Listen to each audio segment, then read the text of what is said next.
जय हिंद दोस्तों, मैं मुकेश कुमार लक्ष्य स्पार्क चैनल में आपका स्वागत करता हूं। अगर आपने अभी तक इस चैनल को सब्सक्राइब नहीं किया है तो सब्सक्राइब कर लें और साथ ही बेल आइकन को दबा लें ताकि मेरे हर वीडियो का अपडेट आप तक पहुंच सके। आज के इस वीडियो में मैं लॉकडाउन सीरीज़ के अंतर्गत आरआरबी ग्रुप डी के 1000 इम्पॉर्टेंट प्रीवियस ईयर क्वेश्चन का दूसरा भाग लेकर उपस्थित हूँ। अगर आपने इस सीरीज़ का पहला भाग नहीं देखा है तो ज़रूर देखें। पहले भाग का लिंक इस वीडियो के डिस्क्रिप्शन में दिया गया है। दोस्तों, वीडियो को अंत तक देखें। वीडियो के अंत में एक क्वेश्चन पूछा जाएगा जिसका आंसर आप हमें कमेंट के माध्यम से दे सकते हैं और अपनी तैयारी को परख सकते हैं। तो शुरू करते हैं आज का पहला क्वेश्चन। दोस्तों, आज का पहला क्वेश्चन करने से पहले पिछले वीडियो में पूछे गए क्वेश्चन का आंसर करते हैं, फिर आज का पहला क्वेश्चन करेंगे। पिछले वीडियो का क्वेश्चन था, करेवा जो मिट्टी अवलिक गाद का एक प्रकार है किस भारतीय राज्य में पाई जाती है। दोस्तों, इसका सही आंसर है जम्मू कश्मीर। बहुत सारे विद्यार्थियों ने इसका सही आंसर दिया है। दोस्तों, आपको बता दें, जो करेवा मिट्टी है वो केसर की खेती के लिए उपयुक्त मानी जाती है। आज का पहला क्वेश्चन है, वेलुथम्पी दलवा किस भारतीय रियासत से जुड़े थे। उन्हें अंग्रेज़ों के विरुद्ध विद्रोह के लिए जाना जाता है। त्रावणकोर, मैसूर साम्राज्य, विजयनगरम, चोल साम्राज्य। दोस्तों, इसका सही आंसर है त्रावणकोर। दोस्तों, आपको बता दूं, वेलुथम्पी दलवा त्रावणकोर रियासत से जुड़े हुए थे। ऐसा कहा जाता है कि 1857 के सिपाही विद्रोह से पूर्व त्रावणकोर का जो विद्रोह है एकमात्र ऐसा विद्रोह था जिसे राष्ट्रीय संघर्ष का दर्जा दिया गया था। दोस्तों, यहाँ से बहुत ही इंपॉर्टेंट क्वेश्चन बनता है। ऐसा एग्जाम में पूछा जाता है क्वेश्चन कि 1857 के सिपाही विद्रोह से पूर्व किस विद्रोह को राष्ट्रीय संघर्ष का दर्जा प्राप्त था। दोस्तों, इसका सही आंसर होगा वेलुथम्पी विद्रोह, यानी इस विद्रोह को हम वेलुथम्पी विद्रोह के नाम से भी जानते हैं। दूसरा है कि जो त्रावणकोर है प्रारंभ में ब्रिटिश शासन का मित्र था। इसने मैसूर के शासक टीपू सुल्तान के विरुद्ध ब्रिटिश का सहयोग किया था, परंतु कंपनी के साम्राज्य विस्तार नीति के माध्यम से कंपनी के जो साम्राज्य विस्तार का जो नीति था उससे ये खफा हो गए। जो वेलुथम्पी दलवा थे खफा होकर उन्होंने क्या किया, 1808 में ब्रिटिश कंपनी के खिलाफ इन्होंने आंदोलन छेड़ दिया। उस आंदोलन को वेलुथम्पी विद्रोह के नाम से जाना जाता है। लेकिन उसी समय इनके जो पड़ोसी राज्य थे कोचिन, उसके तत्कालीन मंत्री पालियाथ, आप नाम नोट कर सकते हैं, उसका नाम था पालियाथ, जो उस समय कोचिन के मंत्री हुआ करते थे। इन्होंने क्या किया, अंग्रेज़ों से संधि कर ली और त्रावणकोर के विरुद्ध अंग्रेज़ों को भड़का दिया और उन्हें अंग्रेज़ों का साथ दिया। किसमें? वेलुथम्पी विद्रोह में। जिसके फलस्वरूप क्या होता है, अंग्रेज़ 1809 में, आप इसलिए याद कर सकते हैं कि वेलुथम्पी विद्रोह क्या हुआ था, यानी विद्रोह की शुरुआत 1808 में हुई थी, लेकिन 1809 में अंग्रेज़ों ने क्या किया, त्रावणकोर पे हमला कर दिया, जिस दौरान वेलुथम्पी दलवा ने अपने किले के अंदर ही सुसाइड कर लिया। अगला क्वेश्चन है, 90 ईस्ट रिज जो एक अंतर समुद्री ज्वालामुखी रिज है, कौन से महासागर में स्थित है। प्रशांत महासागर, अटलांटिक महासागर, हिंद महासागर, आर्कटिक महासागर। इसका सही आंसर होगा हिंद महासागर।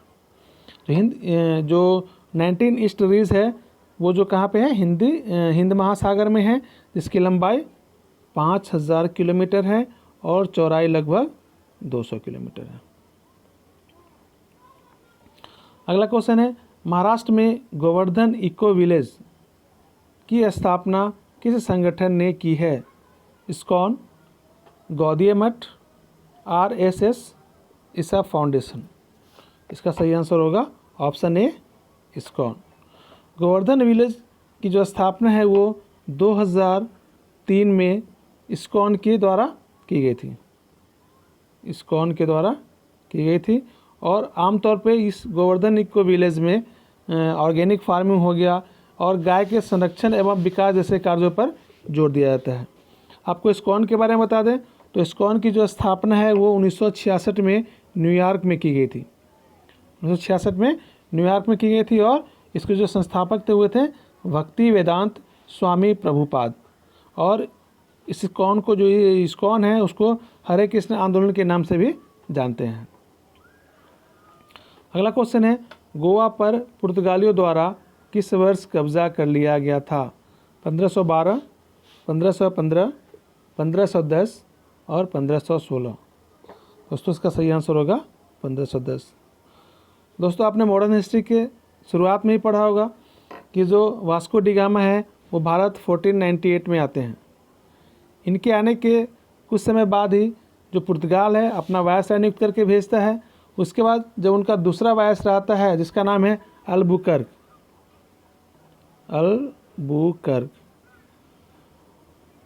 जो अल्बुकर्क है उसको पुर्तगालियों का भारत में वास्तविक संस्थापक के रूप में भी जाना जाता है। अल्बुकर्क ने 1510 में बीजापुर पर अटैक करता है और वहाँ का जो शासक है आदिल शाह यूसुफ उनको हराकर बीजापुर को जीत लेता है और गोवा पे कब्जा कर लेता है। कब? 1510 में। और 1510 में कब्जा करने के बाद जो पुर्तगाली हैं वो भारत में लगभग 451 साल तक जो है शासन करते हैं। 1510 में कब्जा किया और लास्ट में ये 1961 में भारत को छोड़ के गए हैं। तो जो सबसे पहले आए और सबसे बाद में गए हैं, तो यहाँ से बहुत सारा इंपॉर्टेंट क्वेश्चन बनता है। अगला क्वेश्चन है, स्वतंत्र पार्टी के संस्थापक निम्नलिखित में से कौन थे? सी राजगोपालचारी, वल्लभ भाई पटेल, के कामराज, गोपाल कृष्ण गोखले। इसका सही आंसर है सी राजगोपालचारी। सी राजगोपालचारी ने स्वतंत्र पार्टी की जो स्थापना है वो अगस्त 1959 में की थी, अगस्त 1959 में की थी। कहने का मतलब कि इन्होंने स्वतंत्रता के बाद इस पार्टी की स्थापना की थी और इस पार्टी की स्थापना करने का जो मेन उद्देश्य था वो ये था कि सी राजगोपालचारी जवाहरलाल नेहरू की जो समाजवादी नीति है उसका विरोध करते थे, जिसके फलस्वरूप इन्होंने स्वतंत्र पार्टी की स्थापना की थी। लेकिन ये पार्टी ज़्यादा दिन तक नहीं चल सकी और बाद में भारतीय लोकदल में इस पार्टी का विलय हो गया। तो आप इसको भी नोट कर सकते हैं, भारतीय लोकदल में स्वतंत्र पार्टी का विलय हो गया। अगला क्वेश्चन है, पगलाडिया बांध परियोजना किस राज्य में स्थित है? मेघालय, पश्चिम बंगाल, नागालैंड और असम। इसका सही आंसर है असम। दोस्तों आपको बता दूं, भारत में जितने भी नदी परियोजना है, बांध परियोजना है, जल विद्युत परियोजना है, जल सिंचाई परियोजना है, ये जितने भी परियोजना हैं इनको आप याद कर लें क्योंकि ये बहुत इंपॉर्टेंट है। और खासकर रेलवे के लिए ग्रुप डी हो या एनटीपीसी हो, इसमें एक क्वेश्चन आपके एग्जाम में रहेंगे ही। तो ये जो आपका 1 नंबर है वो बोनस हो जाएगा अगर आप इसको याद कर लेते हैं, तो इसको याद करना ना भूलें। जो पगलाडिया बांध परियोजना है वो असम राज्य में ब्रह्मपुत्र नदी पर बना हुआ है। आप नदी भी नोट कर सकते हैं, आपसे एग्जाम में पूछ सकता है कि ये कौन सी नदी पर बना हुआ है, तो कौन सी नदी पर है? ब्रह्मपुत्र नदी पर है। अगला क्वेश्चन है, चेरियल चित्रकला की एक शैली है जो हाल में सुर्खियों में रही, यह किस राज्य से संबंधित है? मध्य प्रदेश, आंध्र प्रदेश, तेलंगाना, कर्नाटक। इसका सही आंसर है तेलंगाना। दोस्तों ये भी बहुत इंपॉर्टेंट क्वेश्चन है, चित्रकला शैली से भी एक क्वेश्चन आपके एग्जाम में रहेंगे ही, चाहे वो ग्रुप डी हो चाहे वो एनटीपीसी हो, या आमतौर पर लगभग जितने भी एग्जाम होते हैं ग्रुप सी और डी लेवल के, उसमें इस टाइप के क्वेश्चन रहते ही हैं। तो आप इसको भी याद कर सकते हैं। जैसे कि एग्जाम्पल के तौर पे देख लीजिए, तेलंगाना में हो गया आपका चेरियल चित्रकला, गोंड चित्रकारी होती है जो कि मध्य प्रदेश से संबंधित है, एक काली घाट चित्रकला होता है जो कि बंगाल से संबंधित है, कलमकारी चित्रकला है जो कि आंध्र प्रदेश से संबंधित है, मधुबनी चित्रकारी है जो कि बिहार से संबंधित है, तंजौर चित्रकला है जो कि तमिलनाडु से संबंधित है। तो इस टाइप के जो भी क्वेश्चन है आप उसको याद करें। अगला क्वेश्चन है, गांधी सागर बांध किस राज्य में स्थित है? दोस्तों मैं बताऊंगा पहले भी कि बहुत इंपॉर्टेंट क्वेश्चन है, जितने भी बांध है, जल विद्युत परियोजना है, इनको तो पक्का ही याद रखें। मध्य प्रदेश, महाराष्ट्र, उत्तर प्रदेश और पश्चिम बंगाल। दोस्तों इसका सही आंसर है मध्य प्रदेश। जो गांधी सागर बांध है वो मध्य प्रदेश में चंबल नदी के पास, चंबल नदी पे बना हुआ है। आप नदी का नाम भी याद कर सकते हैं कि जो गांधी सागर बांध है वो चंबल नदी पर बना हुआ है। कहाँ पे? मध्य प्रदेश में बना हुआ है। मध्य प्रदेश में एक नीमच जगह है मंदसौर जिले में, वहीं पे बना हुआ है।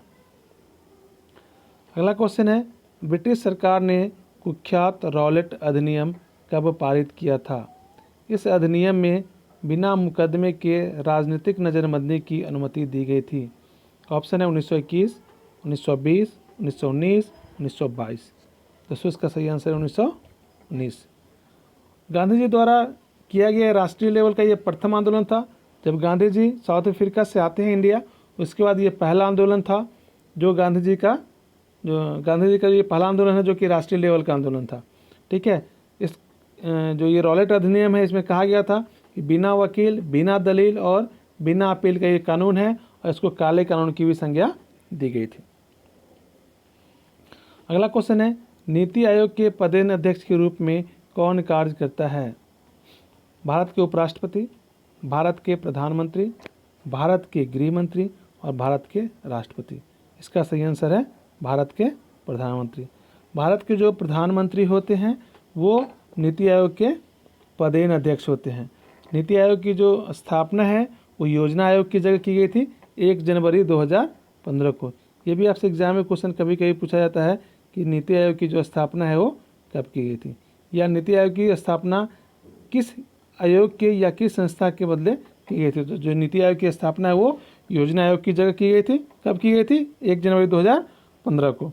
और इसके जो भी अध्यक्ष होंगे सेम योजना आयोग की तरह, योजना आयोग में भी जो इसके अध्यक्ष होते थे वो पदेन अध्यक्ष होते थे प्रधानमंत्री, और सेम इसमें भी प्रधानमंत्री नीति आयोग के पदेन अध्यक्ष हैं।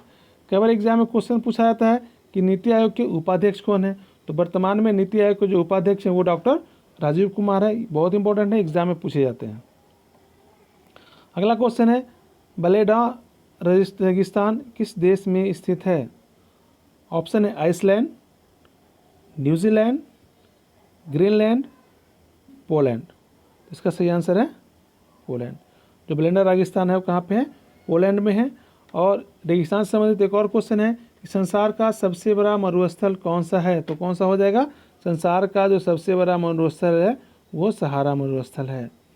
और जो दक्षिण इंडिया का जो सबसे बड़ा मरुस्थल है वो थार मरुस्थल है। कहाँ पे है?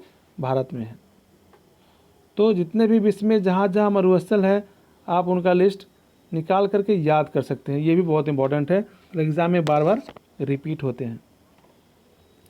अगला क्वेश्चन है, भारत में अंग्रेजों द्वारा निर्मित पहला किला कौन सा था? ऑप्शन है Fort Saint George, Fort Saint Louis, Fort Saint Anglo, Fort Saint Peter. इसका सही आंसर है Fort Saint George.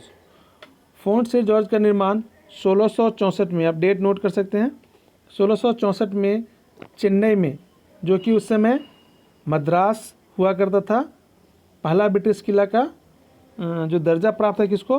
Fort Saint George को, जो 1644 में चेन्नई में बनाया गया था। ये ईस्ट इंडिया कंपनी के फ्रांसिस डे द्वारा बनवाया गया था। यहाँ से क्वेश्चन पूछा जा सकता है कि फोर्ट सेंट जॉर्ज किसके द्वारा बनवाया गया है? तो किसके द्वारा बनाया गया था? Francis day. आप इसका नाम नोट कर सकते हैं, फ्रांसिस डे द्वारा बनाया गया था। अगला क्वेश्चन है, जलियांवाला बाग सामूहिक हत्याकांड किस वर्ष हुआ था? ऑप्शन है 1920, 1919, 1891 और 1981। इसका सही आंसर है 1919। दोस्तों जलियांवाला बाग सामूहिक हत्याकांड 13 अप्रैल 1919 को हुआ था। 13 अप्रैल 1919 को हुआ था। और इसका जो मेन उद्देश्य था वो रॉलेट एक्ट के विरोध में एक सभा हो रही थी। ठीक है, उसके ऊपर क्या होता है, जो जनरल रेजिनाल्ड डायर हैं वो लगभग 90 ब्रिटिश सैनिकों को लेके आते हैं और इनके ऊपर क्या करते हैं, गोली बरसाना शुरू कर देते हैं। कभी कभी एग्जाम में पूछा जाता है कि जो जलियांवाला बाग हत्याकांड हुआ है उसमें जिन्होंने गोली चलवाई थी उसका नाम क्या था? बहुत कन्फ्यूजन वाला क्वेश्चन है। तो इसका जो आंसर होगा क्या होगा? रेजिनाल्ड। आप नोट कर सकते हैं, बहुत इंपॉर्टेंट है, कई बार एग्जाम में पूछा जा चुका है। रेजिनाल्ड डायर ये थे जो इन्होंने गोलियां चलवाई थी। अगला क्वेश्चन है, भारतीय संविधान के अनुसार संविधान संशोधन विधेयक संसद के किस सदन में पारित होता है? दोस्तों बहुत इंपॉर्टेंट क्वेश्चन है और ये क्वेश्चन कई बार एग्जाम में रिपीट हो चुके हैं, इसलिए ध्यान से देखना है।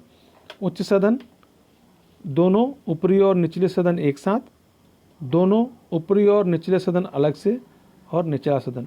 दोस्तों इसका सही आंसर होगा दोनों सदन, ऊपरी और निचले सदन अलग से।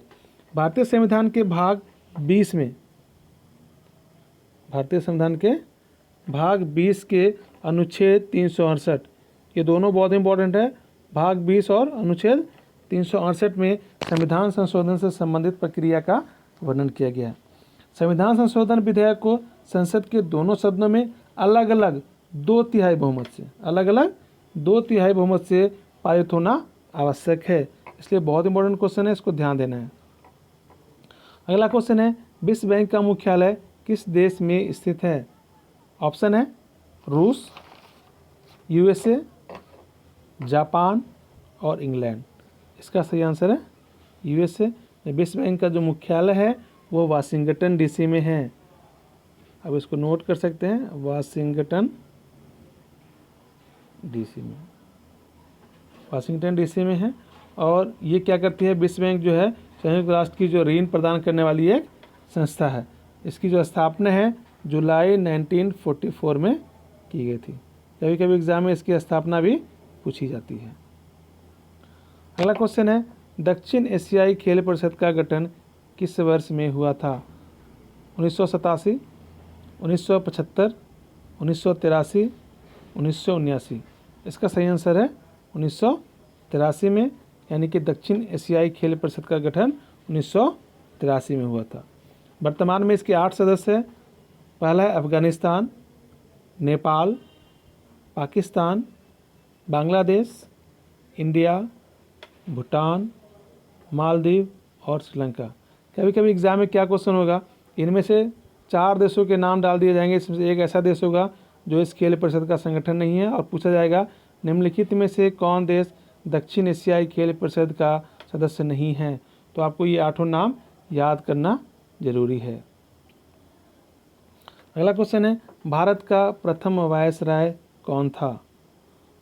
William Bentinck, Robert Clive, Lord Wellesley, Lord Canning. दोस्तों इसका सही आंसर है लॉर्ड कैनिंग। जो लॉर्ड कैनिंग है भारत के प्रथम वायसराय थे। 1857 के विद्रोह के बाद 1858 को ब्रिटिश संसद ने एक आधिकारिक जो अधिनियम पारित किया, जिसके द्वारा कंपनी के शासन को समाप्त कर दिया गया, और ये जो शासन है वो डायरेक्ट ब्रिटिश क्राउन के अंदर आ गए। ठीक है, उसी समय भारत का पहला वायसराय लॉर्ड कैनिंग को बनाया गया था। अगला क्वेश्चन है, भारत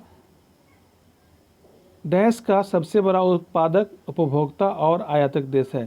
कहने का मतलब भारत सबसे ज़्यादा उसकी उत्पादन भी करता है, उसका इस्तेमाल भी करता है और उसका आयात भी करता है। ऑप्शन है नमक, चीनी, दाल और जूट। दोस्तों इसका सही आंसर हो जाएगा दाल। भारत जो है दाल का सबसे बड़ा उत्पादक है, उपभोक्ता है और आयातक देश भी है। भारत में दाल का सालाना खपत लगभग 240 लाख टन है। लगभग 240 लाख टन भारत में दाल की खपत होती है। अगला क्वेश्चन है, इनमें से कौन भारत सरकार के मुख्य बैंकर है? Punjab national bank, state bank of India, bank of India, reserve bank of India. इसका सही आंसर है रिजर्व बैंक ऑफ इंडिया। जो रिजर्व बैंक ऑफ इंडिया है, इसकी जो स्थापना है 1 अप्रैल 1935 को हुई थी। कभी कभी एग्जाम में इसकी स्थापना भी पूछी जाती है। तो कब हुई थी? 1 अप्रैल 1935 को रिजर्व बैंक ऑफ इंडिया की स्थापना हुई थी। और इसके जो पहले गवर्नर थे वो थे सर ओसबॉर्न स्मिथ। इसका भी एग्ज़ाम में नाम पूछा जाता है और पूछा गया है कई बार। और इसके जो वर्तमान में गवर्नर है वो हैं शक्तिकांत दास। अगला क्वेश्चन है, कौन आगरा शहर के संस्थापक माने जाते हैं? शाहजहां, मुमताज़ महल, सिकंदर लोदी और इब्राहिम लोदी। तो इसका सही आंसर है सिकंदर लोदी। दोस्तों यहाँ पे कंफ्यूज नहीं होना है, क्योंकि आगरा का नाम सुनते ही लोगों के दिमाग में शाहजहां और मुमताज़ महल आ जाते हैं। तो लोग यहाँ पे गलती कर बैठते हैं और शाहजहां का टिक कर देते हैं, जो कि गलत है।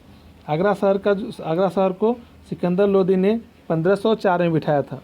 1504 में बसाया था, सॉरी बिठाया नहीं, 1504 में बसाया था। बहुत इंपॉर्टेंट क्वेश्चन है, कन्फ्यूजन वाला क्वेश्चन है, तो इसलिए आपको इसको ध्यान से देखना है। आगरा जो है मुगल साम्राज्य की चहेती जगह थी। 1526 से लेकर 1658 तक मुगल साम्राज्य की ये राजधानी भी रही है। और 1526 में पानीपत का जो प्रथम युद्ध के बाद यहाँ पे मुगल शासन की शुरुआत हुई है। अगला क्वेश्चन है, ब्रिटिशों ने भारत में अंग्रेजी को अनुदेशों का माध्यम कब बनाया? ऑप्शन है 1833, 1836, 1834 और 1835। इसका सही आंसर है 1835। तत्कालीन गवर्नर जनरल विलियम बेंटिक द्वारा लॉर्ड मैकाले की अनुशंसा पर 7 मार्च 1835 को 7 मार्च 1835 को एक विज्ञप्ति जारी करके भारत में अंग्रेजी भाषा को अनुदेशों का माध्यम बनाया। अगला क्वेश्चन है, Jinnah often came to our house पुस्तक का लेखक कौन है? सुनीता नारायण, शोभेंद्र शेखर, किरण दोषी, दीनानाथ गोपाल तेंदुलकर। इसका सही आंसर है किरण दोषी, यानी कि इस पुस्तक के लेखक कौन है? किरण दोषी हैं। दोस्तों, वर्तमान में जितने भी पुस्तक लिखे जा रहे हैं, जो तत्काल में लिखे जा रहे हैं या जिनको जो प्राइज़ मिला है, उनका नाम याद रख लें। ये क्वेश्चन एग्ज़ाम में बार बार पूछे जाते हैं और पुस्तक और लेखक से ये क्वेश्चन तो आपके एग्ज़ाम में रहेंगे ही। तो जो भी इम्पोर्टेंट जो बुक हैं, जो उनके जो लेखक हैं, उनका नाम याद रखेंगे। अगला क्वेश्चन है, कौन खिलजी वंश का प्रथम शासक था?